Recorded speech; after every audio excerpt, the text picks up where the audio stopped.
initiative, since we're agricultural, we'll talk a little bit about our cattle initiative and energy initiative, and we'll dive into what we're doing on the energy side. I'll keep it informal, keep it loose. You want to ask questions and interrupt, help yourself. I can do this at the 50,000 foot level. I can dive down to 5 feet, take it back up to 100,000 feet, make you all dizzy. So we'll make it fun and easy. Okay? So before I start, Rod said that I used to work for the electric utility. I spent 22 years with them in various leadership positions. I was head of generation planning. I headed all the power plants on Oahu. I actually headed corporate communications for the corporation. Came over here, I was general manager for about 1.5 years. Went back to head the renewable integration group, and then I retired. I didn't want to do energy anymore, so I actually went to work for Pearl Harbor.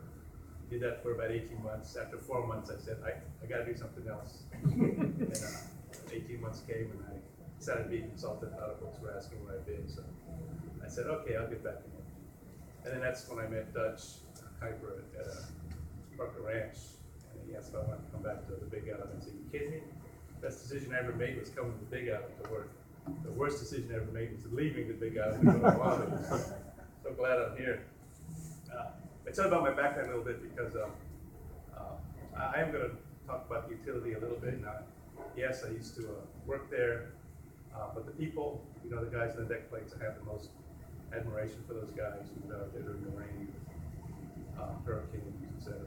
The leadership and the direction of the company and its slowness to react is another issue. And I'll be talking about that a little bit. So, a little bit about Parker Ranch. We were founded in 1847, one of the oldest companies in the Big Island. Over 160 years, I think we're close to 160 years. Formed by a gentleman named John Palmer Parker, who married the granddaughter of King Kamehameha I.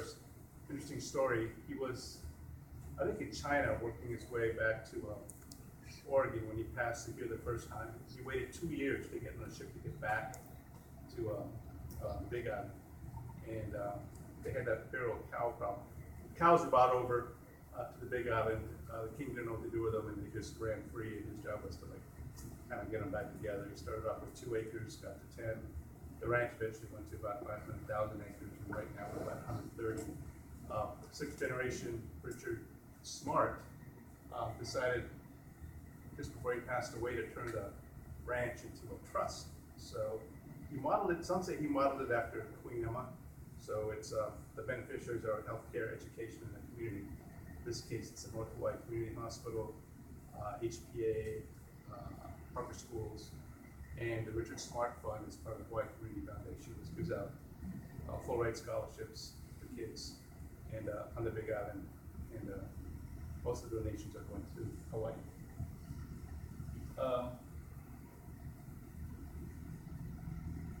And so our mission is to maintain and improve unique quality of life in the Waimea area by providing professional support for designated beneficiaries through the sound management and prudent investment of trust assets. And we've been a cow-calf operation for a long time, and that's really where the meat of our goes.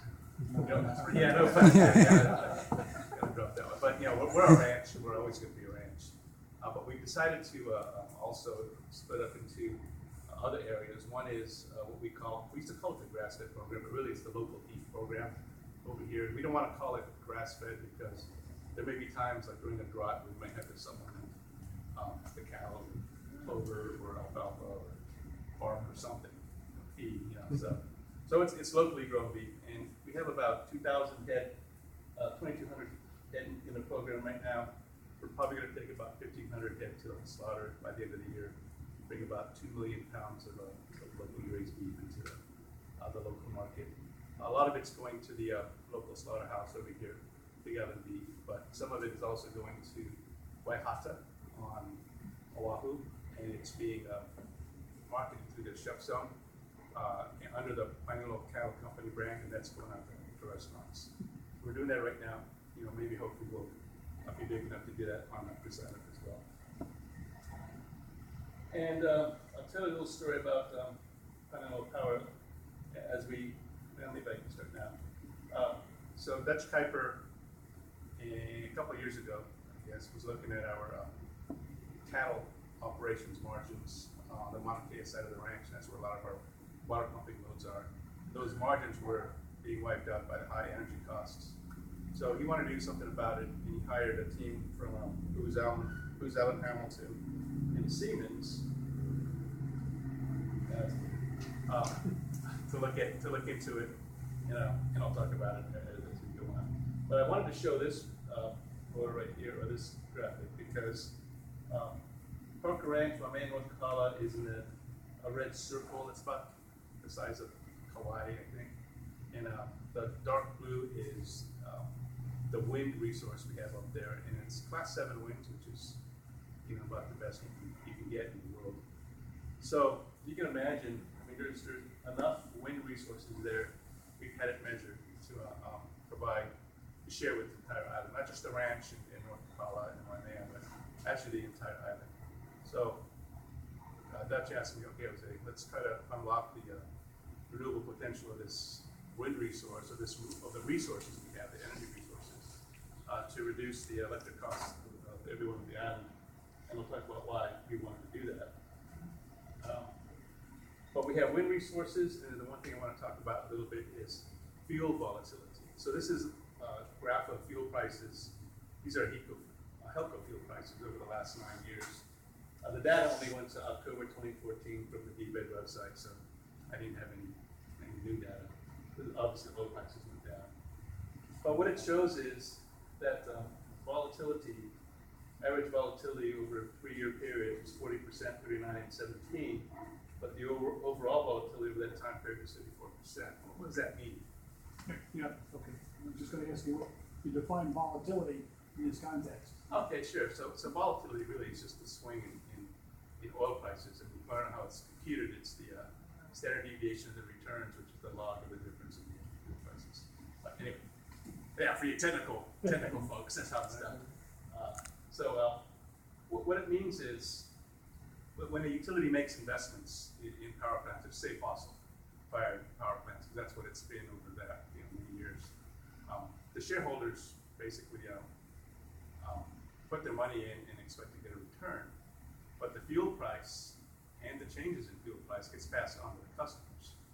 So when I say that fuel prices and volatility affects wealth, it's because you could put your money in the bank and have it grow with interest, but in this case, 1 month your bill could be $200, the next month it could be 180, 240, 220. It just moves around. So you can't those people on fixed incomes especially, you got to have a little more money than you would normally have in case fuel prices go up to match your bills or to pay for your bills. So because you can't, you can't just invest that money or take any savings and put it in the bank to grow. I mean, that's how your wealth is affected, where just your wealth is affected. But the shareholders don't see that. Obviously, the shareholders that are here see it, right? But in general, shareholders, by design, are shielded from volatility. And that's important because the cost curves of renewable energy, be it wind, solar, have gone down. Storage have gone down. So those costs are going down, and they have zero volatility. Granted, they move because of cloud cover, because of wind changes, but that's not price volatility. And that fluctuation can be dealt with in storage, which also has zero price volatility. And if you take price volatility into account in resource planning, long-term planning, you're going to see that fossil-fired assets cannot compete with the renewable assets anymore. Even with oil at 40, I think we computed, estimated, is a better word, oil at about $45 a barrel. Renewable energy still competes. It's very competitive to fossil fuel. Oh, and I say it right there. So we need to take volatility into account in the energy planning process because it's not regularly done that way. And again, when you do that, you're going to see that renewable energy and storage is competitive is actually more economical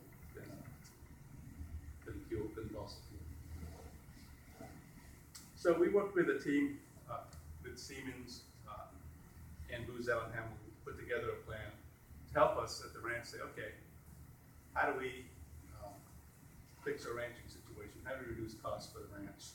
And they put together a plan. They looked at our resources that we have: wind, pump storage, hydro. Does anyone know what pump storage, hydro is? Sometimes I just dive in as an engineer and I don't ask. Okay, so You should ask the other way around. yeah. Okay. So pumps. I have a drawing. I'll show you. But they looked at potential resources on the ranch and said, hey, there's probably something you can do here. I have LNG on there because LNG and ISO containers. What's nice about it is if used, it really is a bridge. I mean, you hear this term bridge fuel, fossil fuels are bridge fuel. But if you really wanted to lower costs right now, natural gas, from what I understand, is lower than oil, and volatility is lower. Yes. Have you done a study, and do you know what the LNG price would be now per kilowatt hour? We had one of our partners do that study to look at. The point I'm making is if it's an ISO containers, it's not permanent. Right, it's a bridge. Yeah. And I'll show you later on some plans that we have that show you can get to 100% renewable fast, 80 to 90%, whatever they say. But these are just resources that we were looking at. And if you, the one thing that we noticed was, and this is kind of interesting in the analysis that Booz Allen Hamilton in particular came up with, is probably for an energy transformation, you have to spend about $1.2 billion. $1.2 billion of the cost of power for miners. Dr. Evil. Now, I have here that it could lower rates, and when you take into account the multiplier effect of the economy generously, the secondary and tertiary effects of everyone having extra money to spend into the economy, that's one and a half times. That's about $1.4 billion going into the economy. Okay, those are big numbers. What does it mean? Okay, as a former utility guy, $1 billion is roughly a $200 million rate. Don't quote me on that, but it's just a rough number I came in my head when I used to work in rate cases. $200 million a year. You spend $1 billion right now. Okay. What is oil price? What is how much does the utility spend in oil a year? About 250 million. Okay. And if you take into account the other independent power producers they make power by power, that's about, since utility basically generates about half electricity, 47%. So the remaining generation that they buy power from, including the renewable that they buy power from at oil costs, that's what they are right now. And so figure that's another $250 million. So there's $500 million, or $500 million in oil-related costs Per year. per year. That's it goes away. Decided? December. And if you're replacing $200 million in clean, you're saving money. So you spend $1 billion and you would save money. That's been counterintuitive to utilities. How can that be? That's impossible. Think, guys, think. See it. And there's about $200 million in net book value of existing fossil fuel units that could be written off. So you can make an argument that they were planning poorly, so the shareholders should bear that cost, since we've been bearing the volatility cost for all this time. So Well, they could sell those assets. they can sell them to whoever prints. Yeah, but who wants a 70-year-old boiler? Yeah. Okay, so point here was, spending $1 billion actually reduces rates on this island. And then again, that just seems counterintuitive. That's what we came up with. So, so we started thinking like utility. That's why I got hired, to see, well, how can we really do this in the right way? And what we did, after we came up with our first plan, which was a regional microgrid for North Carolina. So as a ranch, we wanted to reduce our cost of water pumping operations to increase our margins in cattle ranching. And we said, well, shoot, we're involved in the community, so let's see if we can do something for my mayor. And then we said, well, she's also in Colin. And that's how this regional microgrid came up. And how we can save everybody there a lot of money. Utility came back after we talked to them and said, well, you take away the northern part of Hawaii, and then everyone else is going to have to pay for the remaining infrastructure that these guys aren't paying for anymore. And so it's a win-lose. You win and everyone else loses. And we said there's like $600 million of benefit. You got $200 million of old units. We'll give you $200 million, and you guys will be whole, and we'll still save $400 million plus the secondary economic benefits for the marketplace. And they went, how does that work? So instead of working with the utility in trying to get this microgrid or looking at a microgrid or looking at resource planning, we decided to go to the commission. We figured transformational change will only happen through the commission and the legislators. It's not going to happen in public entities. That's why we interviewed the power supply improvement plan. And we came up with a study. We published a study on the regional microgrid.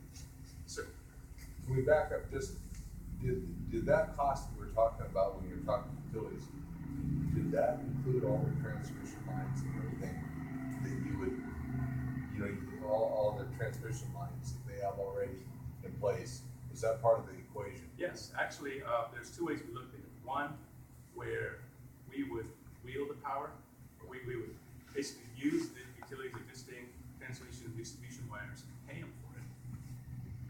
And the other, and that was a significant cost. The other one was we'll just build our own lines. Simple math. Yeah, and by building our own lines, we still keep the utility's current price. So that kind of tells you how inefficient the system here is. But of course, you're not going to build double the holes in the wires, so there's got to But be you some way could. to do it. Yeah. But it was the point, right? Yeah, We it's made the the point, yeah. and we published a study, and I think this is on our website, PanioloPower.com. If you want to just give me your name, I'll be happy to send it to you guys. Which talks about the microgrid. So the nice thing about, you guys know what a microgrid is? So a microgrid basically is a smaller grid within the bigger electric grid. So in this case, it was Waimea and North Kahala, but you could also form a series of microgrids. Oh, there you go. Okay. A series of microgrids on the island. Why would you do that? So you would do that because, for example, given the storms that we've had, tsunamis, earthquakes, you could divide the island into different groups. Perhaps the Waimea and North Kahala microgrid would be a net generator, for example, because we have a lot of the wind resources there and elevation for storage. Quick start diesels if we were natural gas fired engines if needed. The Kona Coast can be a microgrid, maybe Hamakua, maybe Hilo, Puna, etc.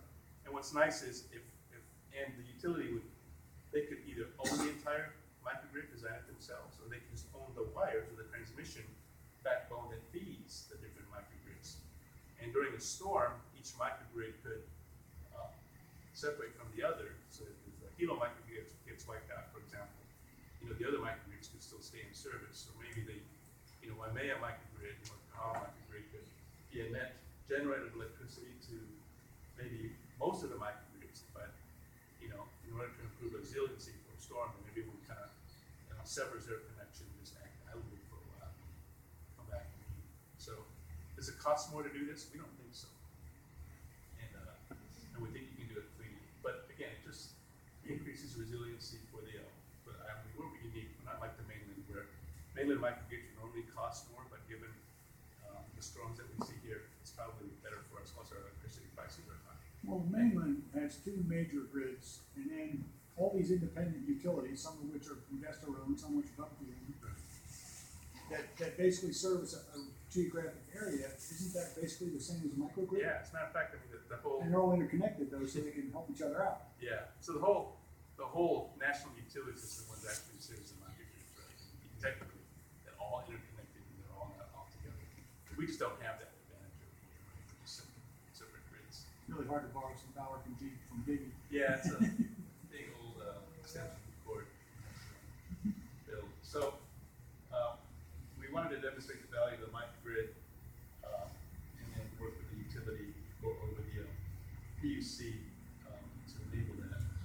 we said, well, why just a mine? I mean, if we could potentially save all this money for Waimea, why don't we do something for the whole island? And so we did another study, and I'll show that shortly, where we looked at the entire island as a utility would, in a transformational way, not their standard utility planning way.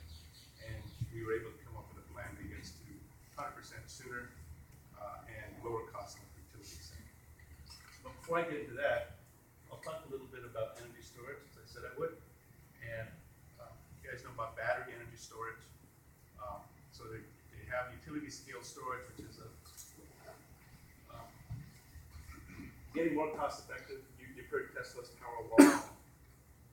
You got these bigger units coming on board at the megawatt range. They're good for management of the grid in the seconds to minutes time period. They move very fast, so TVs. So it provides the regulation you need and ramping that you need when solar and wind kind of move around. Pump storage hydro can do the same thing on the short side, but they also work on the longer minutes to hours duration. And what they also provide is a rotational inertia for grid management. Batteries do that too. They call it synthetic inertia. So it's about the same, but it's not. But what's nice about pump storage hydro or any long duration storage is when wind is being curtailed, you could use that energy that would have been curtailed or backed off to run a pump to pump water up a hill, and then in the evening time, let that water go, and it would reduce the use of heating units by the utility, which is oil fired, so you're reducing oil costs. So you're making best use of existing renewable energy resources, and you're shaving peaks that would normally be served by fossil fuel units. How do you rate pump storage in terms of efficiency, kilowatts in, kilowatts out? Gosh, I don't remember what that number is.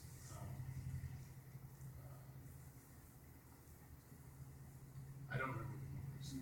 It seems to me that because pumps are so inefficient, that unless you've got a reservoir to dump to that's much lower than the reservoir you're pumping into, the efficiency is going to be pretty low. Yeah. So the nice thing about Park Ranch is, it's at the 2,500 foot level, and you've got elevation up to 9,000 feet. So you got a 65, 7,000 foot elevation difference.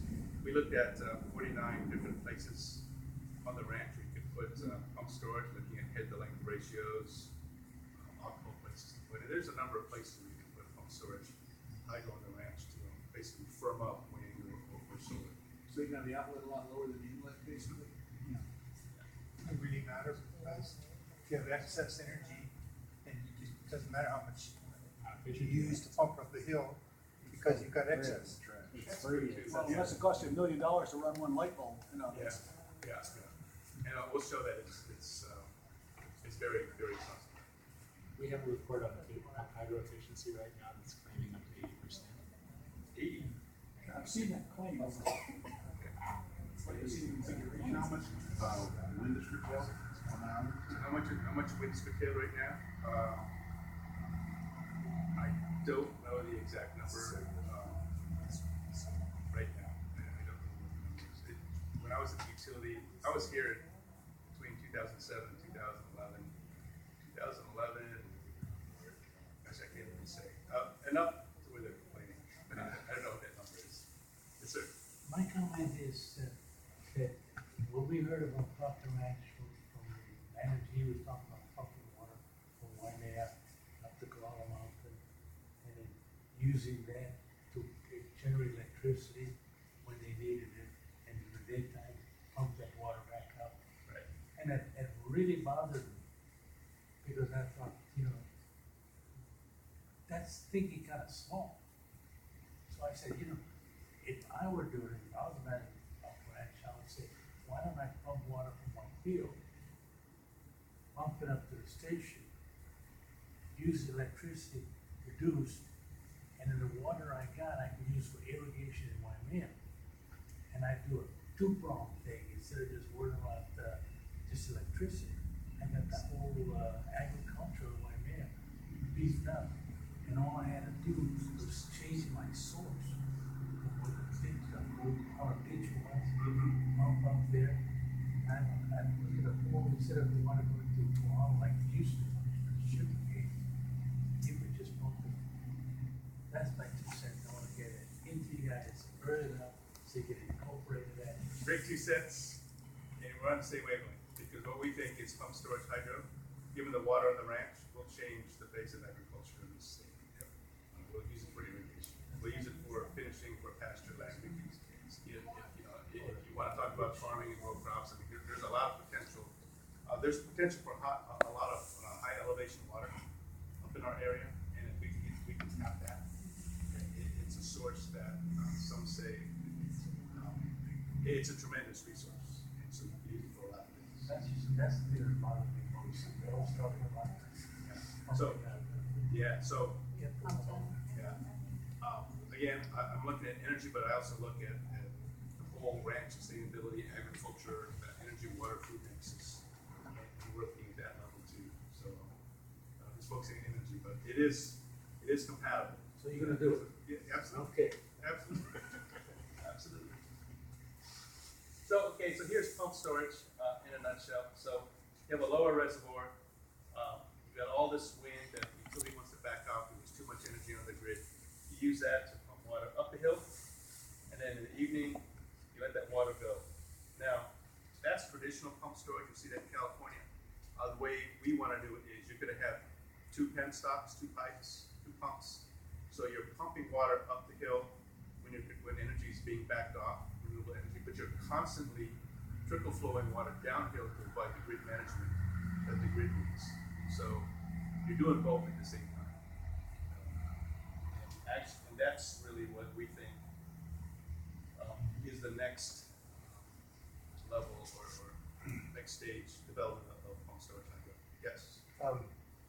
If you use the wind, of course, to get the water back up, that's, so, I don't know all the numbers perfect, but, let's say wind 15%, 15 cents, 20 cents to get it back up, and whatever it is to get down. Do you guys do you have any kind of an idea where you might be per kilowatt hour for power? We have any idea what we might be per kilowatt hour with wind and, well, let's look at the resources separately. Yeah. I think wind, on the mainland, you're getting down to about 2.5, 3 cents a kilowatt hour, probably. That low? Here, Yeah. probably 8, maybe 10, just Okay. 6 cents a kilowatt hour. Pump storage, it really depends on the soil conditions. Are you digging through lava, are you digging through loamy soil? So we really gotta see what the costs are. So we're gonna put out a request for information on pump storage on the ranch site, so we have an idea of it. Right. Everyone is always debating what those costs are. Well, we're gonna try to come up with real numbers. Sure. When you talked about producing electricity, are you saying that your primary source of electricity day and night will be the electric pumps? And the alternate sources will be used to refill the reservoirs? Or you're saying that the electric produced by the hydro is going to supplement what you produce? Okay, so, there's 2 parts to it. Wind is best, is usually the greatest in the late afternoons, early morning period. Solar is best, daytime, obviously, right? So the periods where there's a lot of wind or a lot of solar, the utility just can't take that power and go back them off. We'll use that power to pump water up the hill. Okay. And then when all that water goes up to the top of the hill, and you hit the evening peak, like we are probably approaching right now, they're starting up the diesels in Mimea, or they're probably starting up the diesels in Kona. Instead of starting up those units, just let the water down and let it generate electricity by just having water flow through the generator now, turns into propeller and makes electricity. And now it's just, you're making electricity through renewable resources. And you're not starting these diesel generators. Okay. That's how it works. I got a couple more pictures on it. So there's examples of the lower reservoir and upper reservoir in a pump house. And El Hierro Spanish colony in the Canary Islands is actually 100% renewable. They used to be, if you look at this picture, they used to have diesel generators, I think they're down here on the bottom, that used to power the town. And now these diesel generators are just backup. And they have 2 reservoirs, one up, one down. They have, I think they also have 2 lines, 2 penstocks, 2 sets of pipes. And then they've got the wind plant. So they can do it. We should be able to do it too.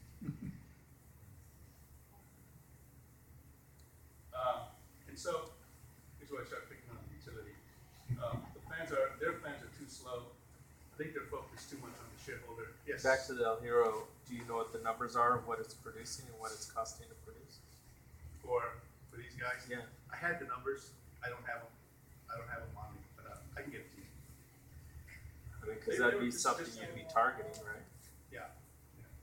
They just, I think, were generating like late last year. And so you can see what those are. But I will show you what we've come up with and what we think the cost could be. Better. Yes. Perch water has been discovered on the Big Island up to, I think, 5,000 foot elevation. So you could pump it from 5,000 feet up to maybe 6,000. And then got 6,000 feet ahead to recover. Have you looked into that, or is it over too far out for you? We've looked at several from 1,000 foot head to about 5,000 foot head. I think if the head is too large too soon, that head to length ratio, you start running into, who's the mechanical, hydrologist, engineers kind of guys, right? Start staging. You start running, yeah, you have to stage them very good. Yeah. You start running into problems. So there is an optimal, what that is, we'll just have to figure out when we put out issue our RFI and see what. Hoover Dam, 721 feet. There you go. Maui, a friend of mine is trying to do a freshwater, actually R1 water project, 800 foot head. So again, we have 800 to 7,000, 8,000 feet. So let's see what's best for us. To focus on shareholders, they just can't seem to let go of the existing fossil fire generators. And too Oahu-centric, because we think that over here, I mean, think about it, we have the highest rates, highest electricity, we have the lowest incomes, most people on food stamps in the counties. And so the place for transformational change should be here, not on Oahu, not where there's a million people. But over here we need it most, and we start. We have the greatest renewable potential.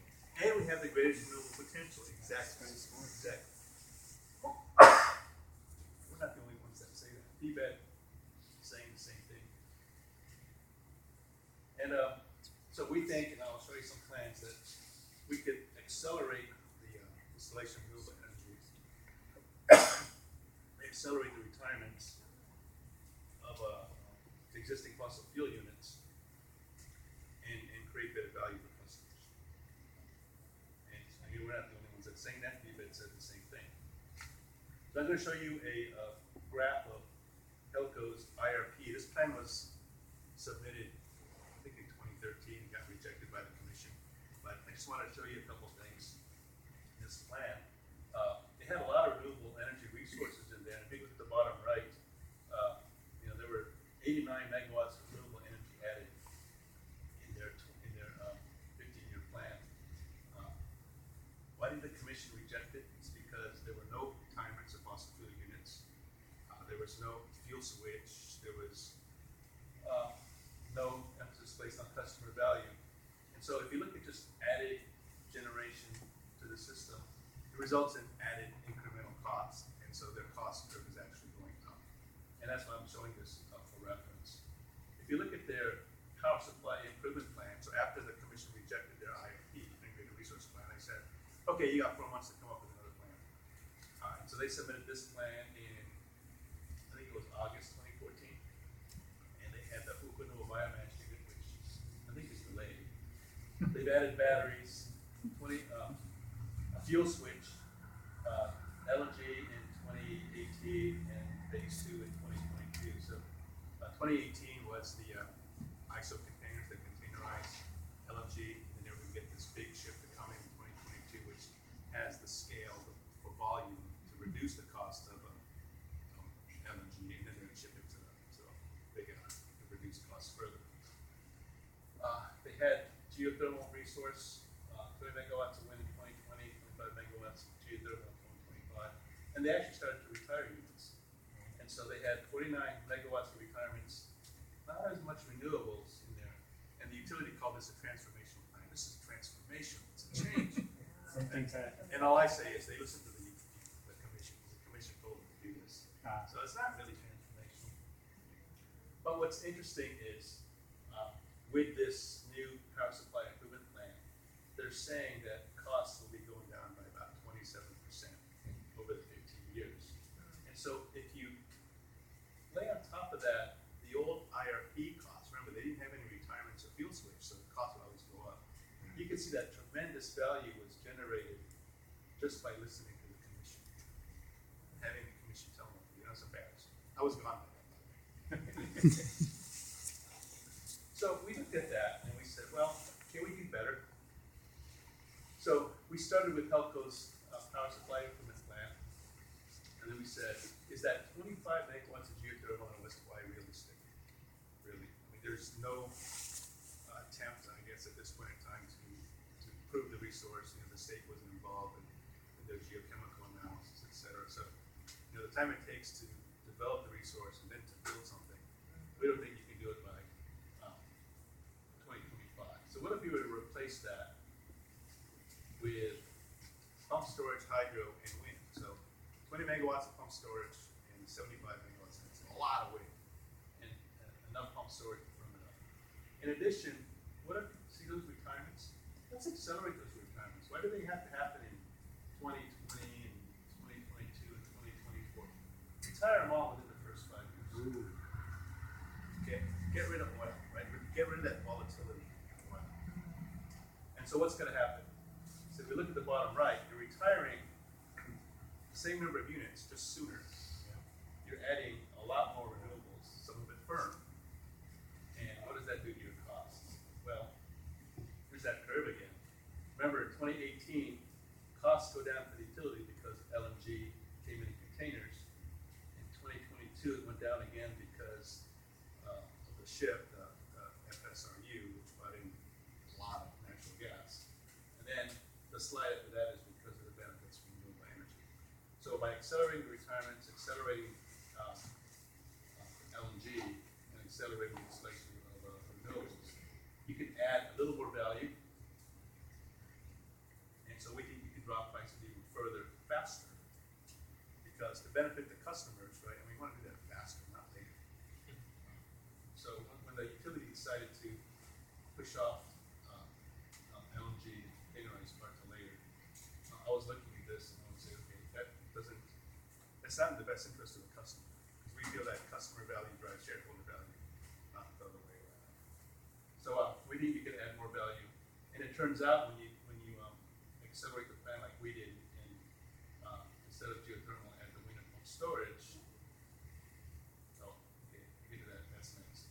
But this thing about LNG, DBED also said the same thing, that the utility shouldn't be focusing on LNG totally building infrastructure, so it's doubling down on the rate-based assets, which makes it more like a regulated utility.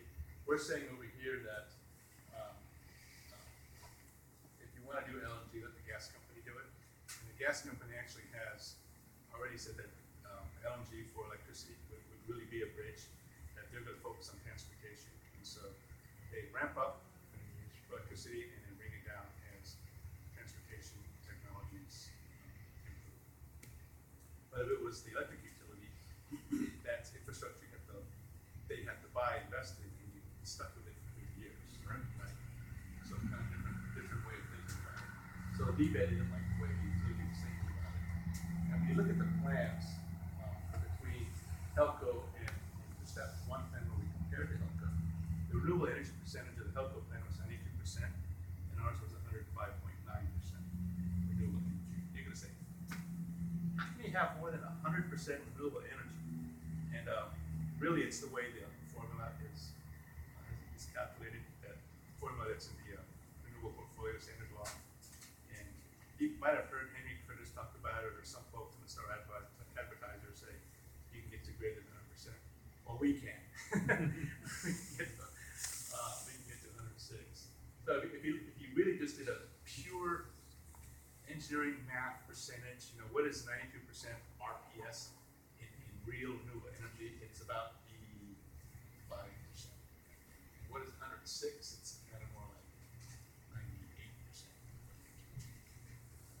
But if you just do it the way the law is done, this is what we can do. And we get greater than 27% reduction in cost, and we have greater customer value. So I said earlier that we think that the way you should look at this is customer value should drive shareholder value, not the other way around. So you don't build infrastructure and put it to rate base, to benefit the utility. You think of what the customer needs first.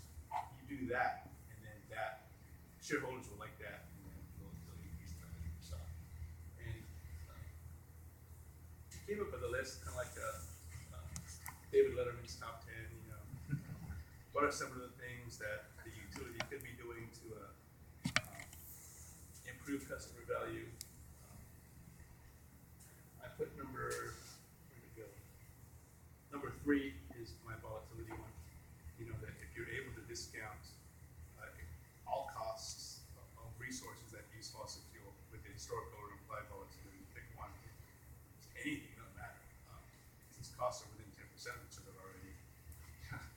just having a fraction of the historical volatility would make any renewable plus storage cheaper than fossil energy.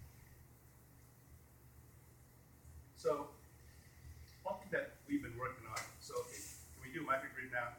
No, we're working through the commission. Our long-term plan, we are working through the commission in the power supply improvement plan docket. We're waiting for the commission to act. We're going to try to get the commission to approve our plan instead of the utilities plan there, so we can get movement on that and hopefully reduce costs for everybody. But in the near term, what can we do? So I'm on this program with the utility called the Community-Based Renewable Energy Program. Do you guys know what that is? No? Okay.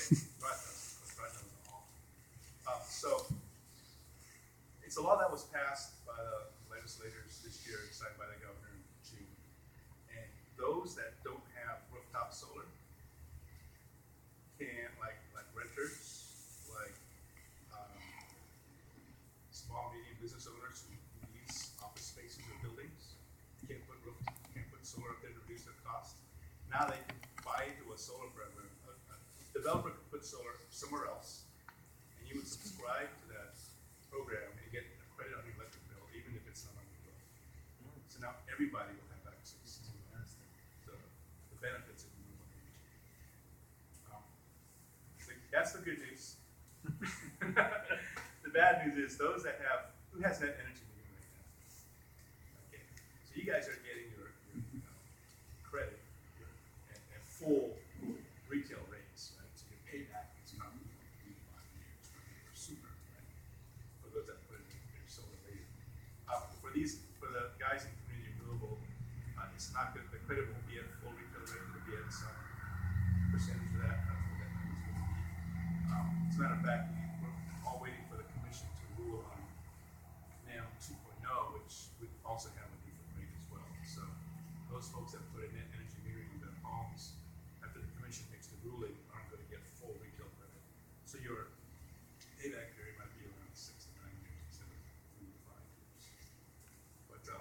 But at least now with this community renewable law, folks that can't put solar in their homes, and maybe your roof is faced the wrong way. Maybe there's a big tree right south of your roof that shades your roof or something. Now you can buy into a project that could be, if you live here, maybe it's a project on Parker X lands, let's say, right? And you would subscribe to that program by putting money down to buy panels, if it's solar, or wind, if you'd be interested in wind plant. And the utility will compute the output of that plant, figure out which is yours, and credit your bill at that amount.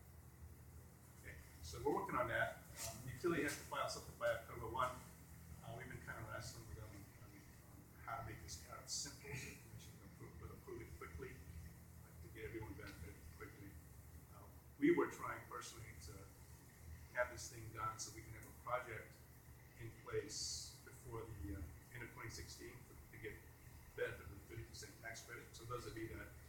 do this, we get that 30% tax credit, it wouldn't go to the village. Federal tax credit, thank you very much, in the state. But given how long it takes to do projects here, we may not be able to do that. But I think it's gonna go back to 10%, fall back from 30% to 10. Yeah, so we'll see how it goes. Or maybe there'll be enough political pressure where they'll extend it to 30%. Is it not possible that fairly soon everyone will have, I guess you call it distributed power, everybody will have their own battery system, solar panels, and all this will be wasted investment? Or is it, do you think it's gonna be such a long time that it's worth investing? I think that there's two components to any investment. I think there's, for those that have customer choice, that have the ability to choose, you can choose to do what you want to do, right? For those, and that's where the community renewable energy program and the energy community program might, be effective. For those that can't afford it, then utility scale projects, and utility scale wind project provide benefit to everybody by lowering rates. Right? So we think, but I think for community renewable, what we want to do anyway is just let folks know that if you can't afford it, eBay came up with the GEMS program. Have you guys heard of GEMS? The Green Energy Marketing Securitization. If you try to say that 5 times out loud, just say GEMS. Google GEMS Hawaii. It's basically a financing program for low income all over. That's what I'm telling folks. It's for those that need to apply, apply to it. I don't know if the commission approved it yet. Not yet, yeah. So we're all waiting for that.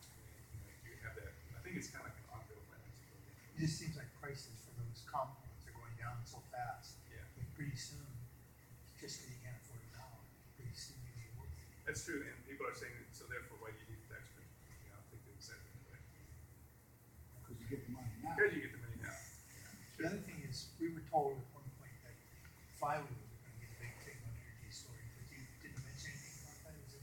And when I was a consultant, so after I left the utility and I worked at Pearl Harbor, and I got bored and I started doing consulting on the side. I represented a company that did a flywheel project that bid into the HECO, the Oahu Energy Storage RFP.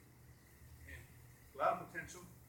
They weren't competitive, but I think in the near term, short-term energy, I think there's a lot of potential there. Those huge Hummer big rotors are underground, spinning really fast. So like tremendous motion. What's amazing is I think in Kauai, that's why I think long period storage works. Flywheels are certainly in the seconds to minutes time frame, looking at the hours. But there's batteries. I mean, Kauai, I guess they got a long period battery project going on there as well, I think. So I don't know if batteries are going to start being economical at the utility scale at the long period or not. So things are changing so fast. I don't know. Certainly. Any estimate on how long it would take you folks to get the permits to do your water? We're estimating by, a traditional pump storage project could take about 10 years of permitting. We think that you can do it in about 5 to 6. Really? Yeah. Because of the type of water, you're not going into the ocean. Right, Water's right, it's all private property. private property, it's all on site. Yeah. Okay. We're paying about, I'm just gonna round numbers off, we're paying about 40 cents a kilowatt hour for electricity. If they cut the generation cost to nearly nothing, we're still paying about 20 cents for grid management.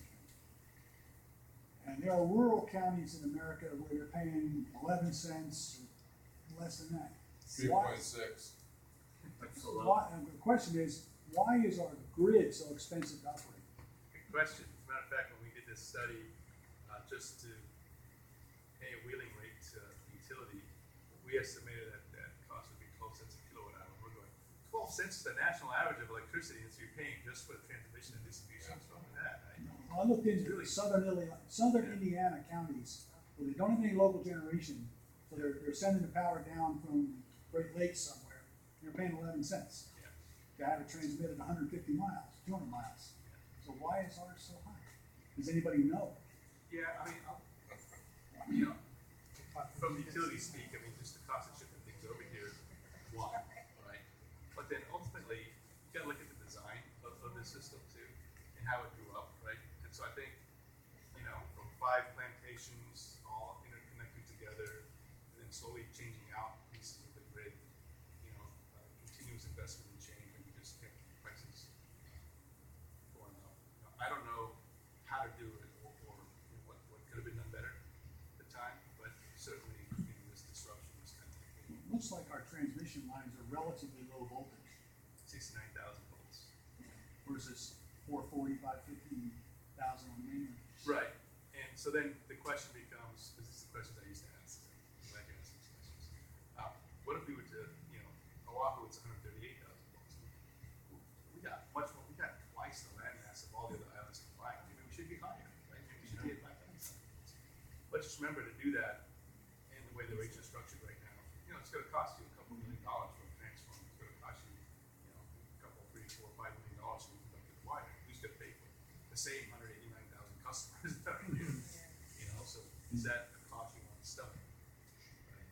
Versus the potential savings in energy losses, et cetera.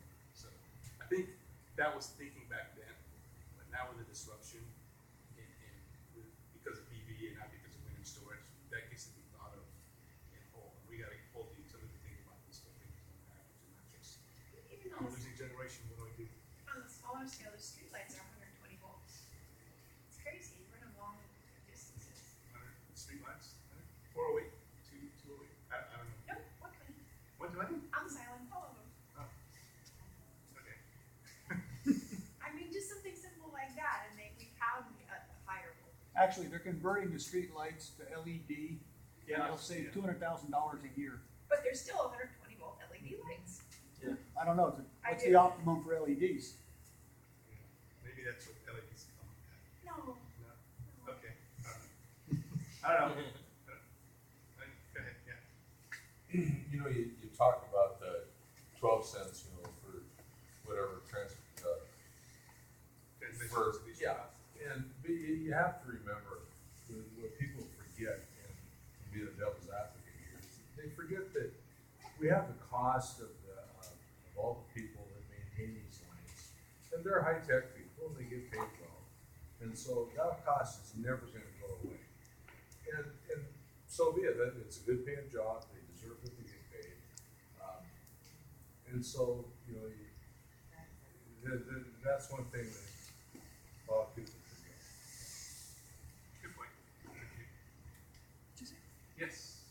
You talked a lot about LNG being a transitional fuel, but I understood there was a problem in bringing liquid natural gas to the island from the mainland. Something about the ships can't bring it. Okay. For the bulk LNG shipments by ship, there's really only certain places where that can be done. The thing that it makes sense to go on Oahu is go on, so because you got the bulk of the population there. But the period of any wave height has to be less than 80 feet. You know, there's really only certain locations you can put it. But for the containerized ones, they can go deep. So, you know, if they were to do containers now and just send containers to the Big Island, we can figure maybe a couple of the power plants here to go from diesel to LNG. You might be able to make that. When I was there, we did that economic analysis, and it looked pretty good. That's why we started going down the LNG front. Plus, at the time when I was at the utility, the whole conversion, the retrofits, because of the EPA laws that were supposed to change in 2017, 18, and 19, it was cheaper to switch to LNG than to do $1 billion corporate-wide retrofits on existing power plants to meet the minimum vehicles. So, something's changed in that. I don't know if that the EPA thing slipped or what. I just haven't been involved with that, so that's why I don't know why LNG is. So, obviously, we're an advocate for all renewable energy. We're just saying for increasing customer value sooner, you can do that, and it increases customer value to do it. Don't wait for permission for someone to do it, just do it.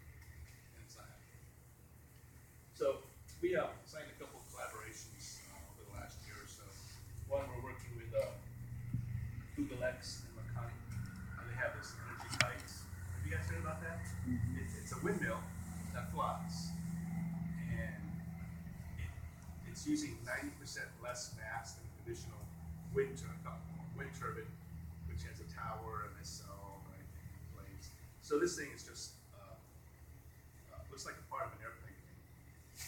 They've been testing different versions of it, and they're testing the full potential prototype version now. It's going to be 600 kW of energy, flying on a tether, and making big circles, 700 to 1,100 feet high.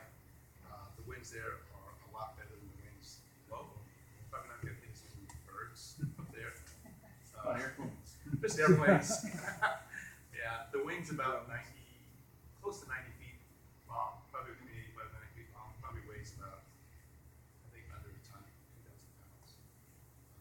So it's kind of exciting. This thing takes off. We think that they can revolutionize wind and get the cost down again because they're going to be using 90% less materials than traditional wind turbine. NextEra Energy Resources. You might have heard that we signed a development agreement with them back in January. Now, NEAR is the development arm of NextEra Energy. So NextEra Energy is buying the eco companies or Virgin or whatever. But the two are separate companies. So we work with NEAR. We don't work with NextEra Energy, Virgin. So we really don't have any association with those guys. So we spoke to a lot of different wind folks, and they came up with a plan that was most exciting. There is no project yet.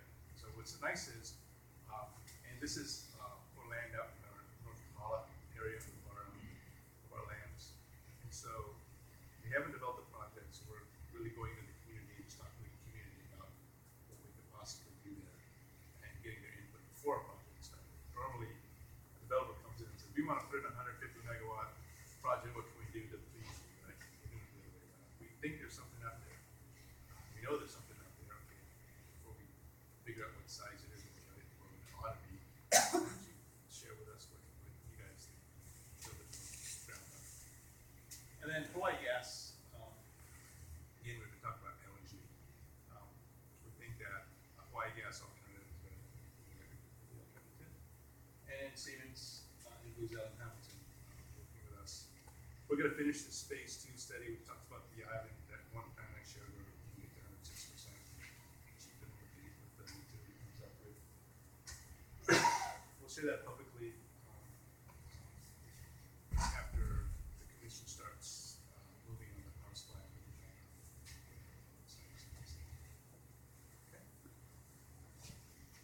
Okay. So some insights.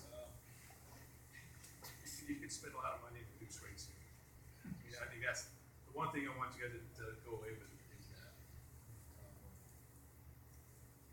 And I'll just leave it at that. Any questions? You had to figure a 27% reduction in the electricity rates.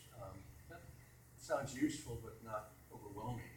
Is that what you're targeting? Yeah. Something like 25 to 30% reduction from a base of 40 cents? We're 40, 38, whatever, 40. So what's that? 27, yeah, 70%, 28 cents. Yeah, get it down to about where velocity is, or maybe even lower. We think you can get it lower because of the tremendous renewable energy sources that we do. We can't get it down to 5 cents. If the grid is costing about 12, yeah, but it's a lot better than what it is, and of course, where does that savings go? Buy extra medicine, choosing a fixed number, can't cover food expense and electricity bills and medicine. Well, if you match Oahu, then industry can move here. That's what people want, yeah. Do you have a rough idea of what the kilowatt cost would be for a person who has their own solar with battery? So including all of the capital costs. Does that get down to 20 cents? I bet you somebody here has done about it, right? I think it's more expensive solar battery combination. Batteries are the killer. Because you have to replace the battery. Yeah, people make very optimistic estimates of the cost of operating batteries, like assuming a battery will last 30 years when we 6 or 7 is The time of use rate, which the utility is also not publicizing, but they're going to issue, would help. That's where you pay lower costs in the daytime, but then higher rate. I don't know if that's gonna help or not. I think I saw a study where it doesn't. There's this one on the books now, if you look up the rates, but it's a fraction of a penny drop. Yeah, okay. It's such an insignificant change that it's not necessarily worth it. So maybe from an economic perspective, it may not be a good thing, but you know, for someone who wants to take control of the future, it might be a good thing. So like I tell folks, I'm a hobbyist prepper in a sense. You know, I mean, kind of getting ready for that rainy day, and you know, I just save a lot, do a lot. I mean, it's probably expensive, but you know what? When that shit hit the fan scenario, happens, you know, I'll be ready, right? People are gonna be lining up in the store, you know, which is gonna be closed. But in Oahu, the time of use, especially the EV rates, if you have an electric vehicle, after 9 o'clock, they're like 9 cents a kilowatt. They're really, really low. Also, you have that band matters. Drop. It used to be like small. Yeah, in Oahu, if you have an electric vehicle, I don't know the other rates, my friend said it's the longest drop. And it's a higher rate every day, but. We gotta have a separate circuit in. Yeah, but that's only on Oahu, that's here, we were having, the rates difference here in Company is very small. Yeah. So again, transformation should happen here first. Always happens. Fine. Yes, sir. What do we pay for the people who are generating the electricity here in town? 'Cause I have a friend that works at one of the generating plants. What do we? I know what he tells me what their cost is. What are we paying? Are we paying fossil fuel costs? Or do they have a percent they mark it up from what they buy it for? Because they buy it really cheap. It depends. Okay, first of all, for any power that the utility purchases from a third party, there is no markup from the utility. The cost is passed on 100%. Now, if the independent power producer is like Hobby Wind or Harry or one of the folks that are on renewable energy that are on what's called the avoided cost contracts, the utility pays them the equivalent cost of oil. So they could be generating electricity at whatever 10 cents, 12 cents, but the utility is paying them 15, 16 cents because that's how the contract is written. And so we pay 45, so they get a triple markup. No, We pay, yeah, because our cost is like 45 cents a kilowatt hour. right.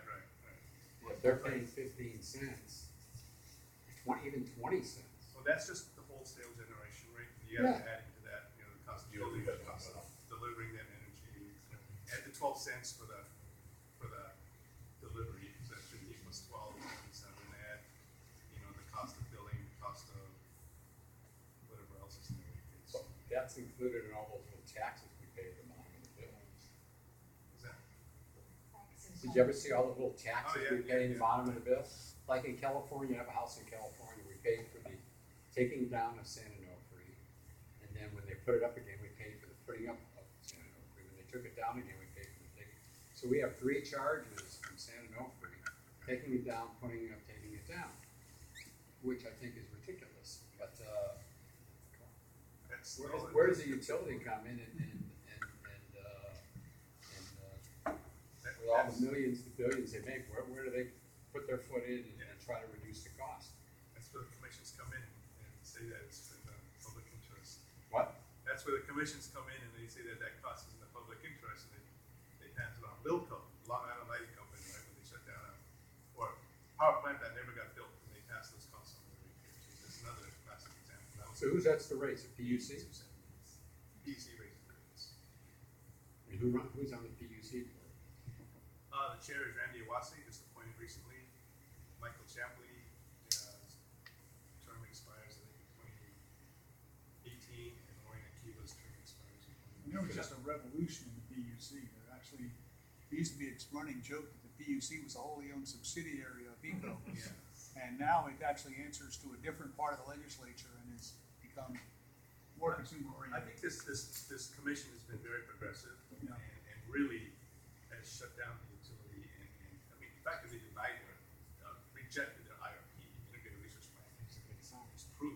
And plans that the utility have tried to get by, the commission has denied them, I mean, many times over. So the commission is more transformational than the utility the utility, I mean, the commission honestly has been looking for the utility to lead, and the utility hasn't, so the commission definitely has to lead. And if you look at what's going on nationally, with the New York Commission is pretty much doing the same thing. California is pretty much doing the same thing. So our commission is at the forefront because of utilities. Speaking of commission, what kind of time frame are you getting from them on the review of your Paniolo plan? Zero. Only because the commission opened up the power supply improvement plan docket last year. We intervened or filed a motion to intervene, as did 22 other parties. But the commission has not yet ruled on who's going to be interveners in this docket and what's the schedule going to be. And I think part of it is because NextEra came in and announced that they're taking over HECO, and so a lot of the energy has been on the merger. We were actually in the merger docket because we didn't know where the power supply improvement plan docket was going to be, so we intervened in the merger docket. And in the end, when NextEra wouldn't tell anyone what their plans were, we right away tried to consolidate the planning docket with the merger docket, because that's the only way you're going to know. Like, this company's coming for the future. You kind of want to know what they're going to do, right? So if you merge the resource plan docket, which talks about the future with the merger, you'd know. Commission denied that, which is fine. But in the end, we said, well, our resource plan or plans that we're developing will work, whether it's a vertically integrated utility, whether it's a co-op, whether it's a municipal utility, like Maui's looking to, or whether it's totally diversified, divested, generation divested, but it's competitive. So we said, well, we don't need to be in the document that talks about ownership models, because our resource plans or business plans will work in any ownership. So what is your inside feel why Elco is so reluctant to change? Are they feeling pushback from their shareholders to hold on to the oil way of doing things, or they just don't have enlightened leadership, or all that? It's the latter. I mean, really. I mean, when I was here in 2011, I mean, you knew the disruption was there at the end of 2010. You knew it was, and you knew those costs would continue to drop, but the utility was just scared to act. So just not a bunch of smart people. I don't know. I mean, I can't tell you. There were a few of us that really wanted to change fast. I mean, treat the disruption like you treat a storm. Put all your energy into it. Sure. Fix it. Right? But no, they don't do that. That's part of the reason why. Maybe quite now. Is any of this stuff you talked about for the park or ranch already in place, or is it all just plans? It's plans. I am doing something right now that I can't really mention in public yet. We're just putting action teeth to some of the plans. But the other one is the community renewable. But I mean, if you want something near term, we're trying to make that happen. So we're trying to make land available on ranch lands to developers, to develop projects for community renewable to benefit everybody. So I'm not trying to be a utility, I'm just trying to be a landowner, making land available to build projects for those who don't have road space. Yes? Would you be open to virtual net metering for some other larger projects that would benefit the island? Yeah. And that's the point. I mean, it doesn't have to be, we could build a project and they're going out over here. It doesn't have to be electrically tied to a man. And that's the point of community renewable as well. And it doesn't have to be built. We can build projects. How much land are you guys put aside for this being a year? Well, we want to stay in agriculture, right? I mean, Right. It's still going to be a ranch. Right. We think that a lot of the there's a lot of land that it's kind of fallow, which isn't great for ranch land. That could be good for solar, for example. Wind projects are compatible with good grazing. So Yeah. there's you can make a lot of land available and still have ranch. You could also build the panels higher and use the shade structure. You can do that too, but I think those sheep will love it. Any other questions? You guys have been a great audience.